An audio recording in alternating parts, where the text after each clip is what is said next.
നമ്മൾ നേരത്തെ ഇട്ടൊരു വീഡിയോയിൽ പറഞ്ഞിരുന്നു ഇന്നത്തോടെ ജിൻഡോയുടെ ടൈം തെളിഞ്ഞു വന്ന. ജിൻഡോ എന്ന മനുഷ്യനെ അവിടെ ഉള്ളവർ ഒറ്റപ്പെടുത്തി മാനസികമായി തളർത്തി പലതും അടിച്ചേൽപ്പിക്കാൻ നോക്കിയപ്പോ ജിൻഡോ ചെയ്തത് എന്താണെന്നറിയോ? വളരെ രസകരമായ ഒരു കാര്യമാണ്. അതൊരു കണ്ടന്റ് ആയിട്ടും പുറത്തേക്ക് വന്നു. അതേപോലെ തന്നെ ഒരു വളരെ എന്റർടൈനിങ്ങും ആയിരുന്നു അതിങ്ങനെ കണ്ടിരിക്കാൻ. ഉച്ചവെയിലത്ത് ഗാർഡൻ ഏരിയയിൽ പോയി സമരം വരുന്നു. ആ ഒരു ലോൺ ഏരിയയിൽ പോയി റസ്മിനും ഗ്രൂപ്പും അടിച്ചേൽപ്പിക്കാൻ നോക്കിയ ആ ഒരു ഒരാഴ്ചത്തെ ഫ്ലോർ ഡ്യൂട്ടിയാണ് ഈ ഒരു സമരത്തിന് കാരണം.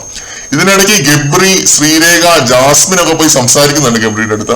ഒരു സൈഡ് കരിഞ്ഞെങ്കിൽ അടുത്ത സൈഡിലോട്ട് മറിച്ചിട്ടെ എന്നൊക്കെയാണ് ഗബ്രി ചോദിച്ചത്. ശ്രീരേഖ ഉടനീളം നിന്ന് പ്രൊവോക്കിംഗ് ആയിരുന്നു.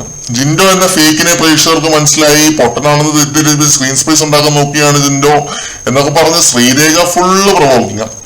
പിന്നെ ചെന്നൈയാണ്, വെയിൽ എത്രത്തോളം ഉണ്ടെന്ന് ഊഹിക്കാവുന്നതേ ഉള്ളൂ. അരമണിക്കൂറിൽ കൂടുതൽ അവിടെ ഇരുന്നാൽ ഉറപ്പായിട്ടും കരിഞ്ഞു പോകും.